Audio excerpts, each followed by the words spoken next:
तीन राहगीर रास्ते पर एक पेड़ के नीचे मिले। तीनों लंबी यात्रा पर निकले थे। कुछ देर सुस्ताने के लिए पेड़ की घनी छाया में बैठ गए। तीनों के पास दो झोले थे, एक झोला आगे की तरफ, दूसरा झोला पीछे की तरफ।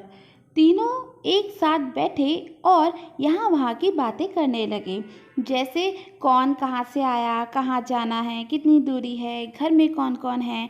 ऐसे कई सवाल जो अजनबी एक दूसरे के बारे में जानना चाहते हैं। तीनों यात्री कदकाठी में समान थे, पर सबके चेहरे के भाव अलग अलग थे।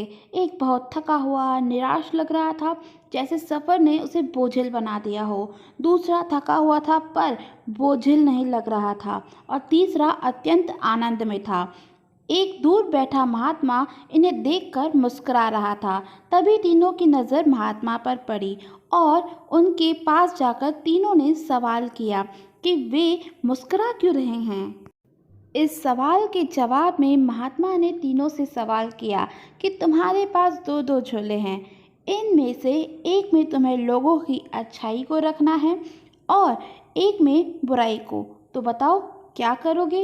एक ने कहा, मेरे आगे वाले झोले में मैं बुराई को रखूँगा ताकि जीवन भर उनसे दूर रहूं, और पीछे अच्छाई रखूँगा। दूसरे ने कहा, मैं आगे अच्छाई रखूँगा ताकि उन जैसा बनूं, और पीछे बुराई को ताकि उनसे अच्छा बनूं। तीसरे ने कहा, मैं आगे अच्छाई को रखूँगा ताकि उनके साथ संतुष्ट रहूं, और पीछे बुराई को रखूँगा और पीछे के थैले में एक छेद कर दूँगा, जिससे वो बुराई का बोझ कम होता रहे और अच्छाई ही मेरे साथ रहे। अर्थात वो बुराई को भुला देना चाहता था।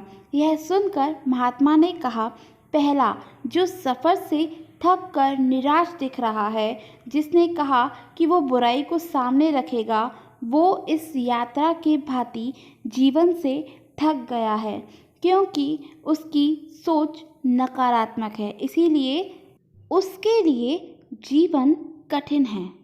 दोस्तों, आप चाहे किसी भी रास्ते पर हों, अगर आप अपनी मंजिल को पाना चाहते हैं तो आपको अपनी सारी नेगेटिविटीज़ को दूर रख के सारी पॉजिटिव चीज़ों को अपने अंदर लाना होगा, तभी आप अपनी मंजिल को पा सकेंगे। आपको आज की वीडियो कैसी लगी ज़रूर बताइएगा, और पसंद आई हो तो चैनल को सब्सक्राइब ज़रूर कीजिएगा। Thank you for watching.